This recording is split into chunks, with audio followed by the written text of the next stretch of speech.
Ang pagiging matyaga ay tanda ng pananampalataya. Malalaman mo daw na tunay na nananampalataya yung isang tao kung talagang matyaga siya. Kung matiimtim siyang nagdarasal, nakikiusap, nag-iintay ng tamang oras at tamang sagot ng Diyos.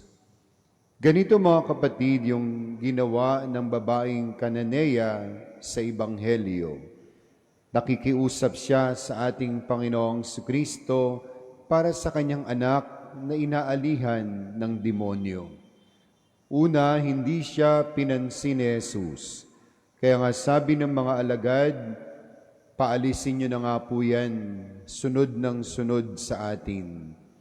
Pangalawa, ang sabi ng ating Panginoong Hesus, siya'y pinadala lamang sa mga taga-Israelita. Pero sabi ng babae, kahit naman po yung mga tuta ay nag-aabang ng mumo na malalaglag sa kanilang Panginoon.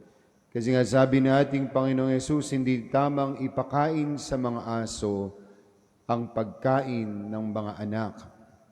At dito nakita ng ating Panginoong Kristo, mga kapatid, yung lalim ng pananampalataya ng babaeng Kananeyang ito. Nahanda siyang mag-antay, mag-abang, kahit mumulang na malalaglag sa hapag ng kanyang Panginoon, kahit kaunti lang, okay na sa kanya. Mga kapatid, sa ating pagdarasal, sa ating buhay pananampalataya, may mga pagkakataon talaga na parang walang pakialam ang Diyos. May mga pagkakataon talaga na dumadating sa ating buhay na parang hindi tayo pinapansin ng Diyos. Siguro ito yung sagot sa ating mga karanasan ng indifference ng Diyos sa atin. Hindi naman talaga indifferent si Jesus sa babaeng Kananea.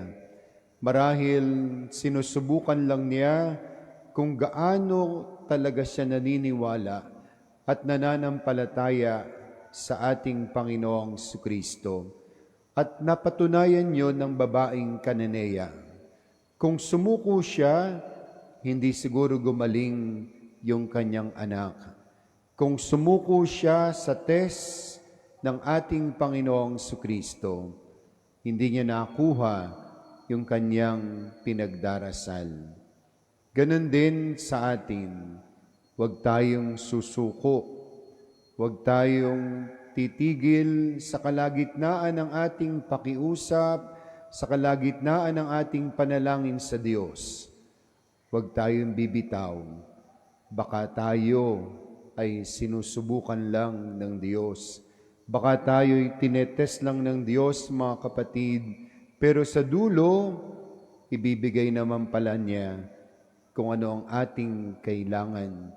At hindi ba sa karanasan naman natin talaga, binibigay ng Diyos ang ating kailangan sa Kanyang panahon, sa Kanyang oras, hindi sa ating panahon at gustong pagkakataon. May mga dalangin talaga tayo, mga kapatid, na kailangan nating mag-intay at ipakita sa Diyos ang ating pananampalataya. Kaya nga po sa misang ito, huwag na muna tayong humingi ng ibang bagay, ng mga material na bagay. Ang hilingin natin sa Diyos ay pananampalatayang totoo at lubusan.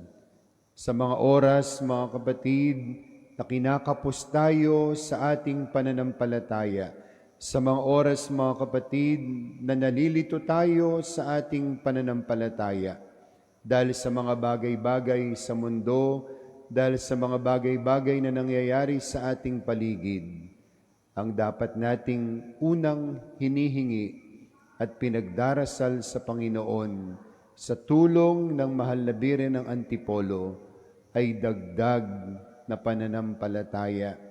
Hilingin natin sa misang ito kung kinakapos ang ating pananampalataya. Katulad sana ng babaeng Kananea, huwag na sana maging lubusan, maging buo, maging 100% plus 1 ang pananampalataya natin sa ating Panginoong Kristo, upang anuman ang ating hilingin sa Kanya, lalo na ang kagalingan ng ating katawan at kaluluwa, ay ipagkaloob niya dahil sa ating pananampalataya na galing din sa Kanya.